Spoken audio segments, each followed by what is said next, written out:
کے شعبۂ عالمیت کے اور شعبۂ دینیات کے موفق اور باکمال استاد مفتی عابد رحمان صاحب سے درخواست کرتے ہیں کہ آپ تشریف لائیں اور خصوصی تاثرات پیش فرمائیں۔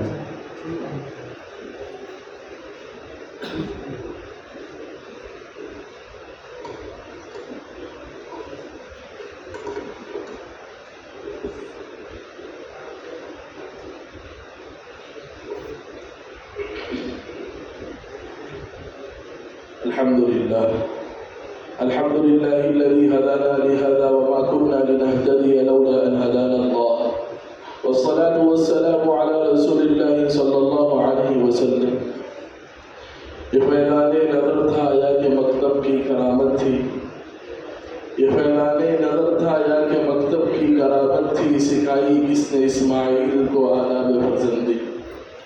یہ مدرسہ ہے تیرا میں قدا نہیں ساقی، یہ مدرسہ ہے تیرا میں قدا نہیں ساقی، یہاں کی خاک سے انسان بنائے جاتے ہیں۔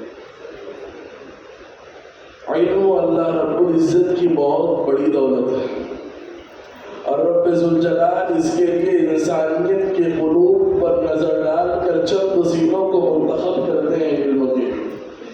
یہ بچے جو آج سفید لباس میں آپ حضرات کے سامنے ملبوس ہیں، یہ رب ذوالجلال کا انتخاب اور سلیکشن ہے کہ اللہ نے ان کو پسندیدہ سمجھا، اپنے نزدیک مقبول بنانا سمجھا، اس کے لیے ان کو مکتب کی چٹائی پر بٹھایا۔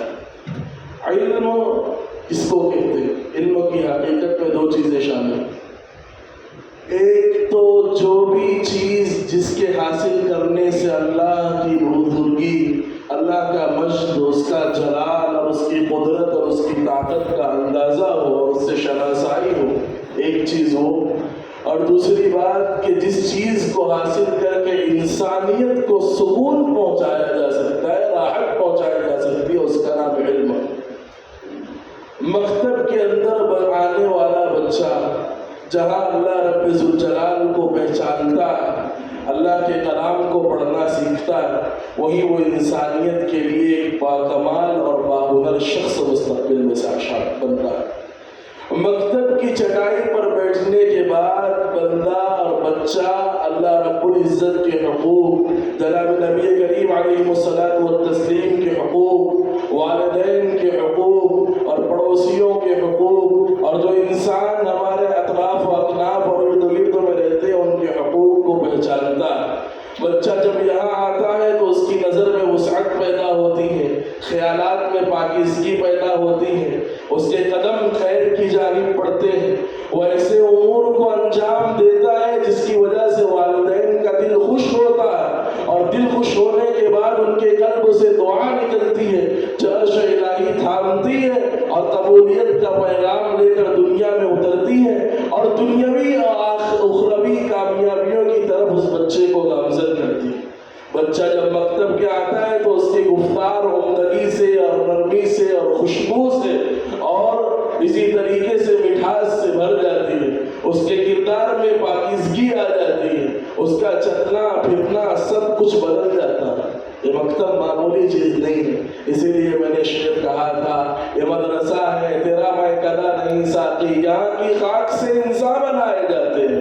انسان کس کو کہتے ہیں؟ جناب نبی کریم علیہ الصلوۃ والتسلیم نے فرمایا کہ انسان اس کو کہتے ہیں، ایک روایت میں مسلمان، دوسری روایت میں انسان۔ انسان نام ہی اس کا ہے کہ وہ انسانیت کے کام آئے اور انسانیت کو اپنی تکلیف سے محفوظ رکھے، اور اسی خاک پر انسان بنائے جاتے ہیں۔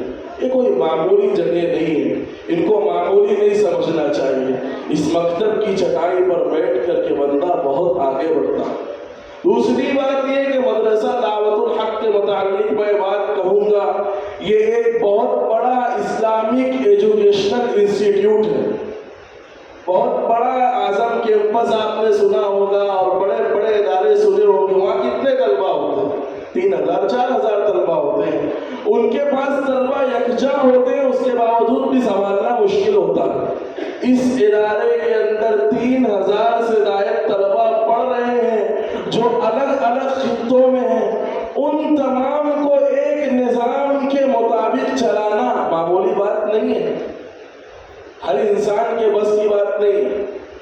آپ دیکھ لیجئے کہ ایک منظم انداز سے ایک پرچم تلے تمام مدرسین اور تمام بچے ایک روش پر محنت کر رہے ہیں. ایسا ہوتا نہیں ہوگا. یہ اللہ کا فضل اور ادارے کے لوگوں کی توجہات اور ان کا اللہ سے جو تعلق جڑا ہوا ہے اس کی بنیاد پر یہ نظام چل رہا ہے. یہ باتیں وہ تھی جو نہیں تھی. ایک بات میں بتلا دوں کہ یہ علم انسان کو اپنے اہل و عیال کے کامیاب بناتا ہے. کتابوں کے اندر واقعہ لکھا ہے کہ ایک شخص کا انتقال ہوتا ہے اور اس کے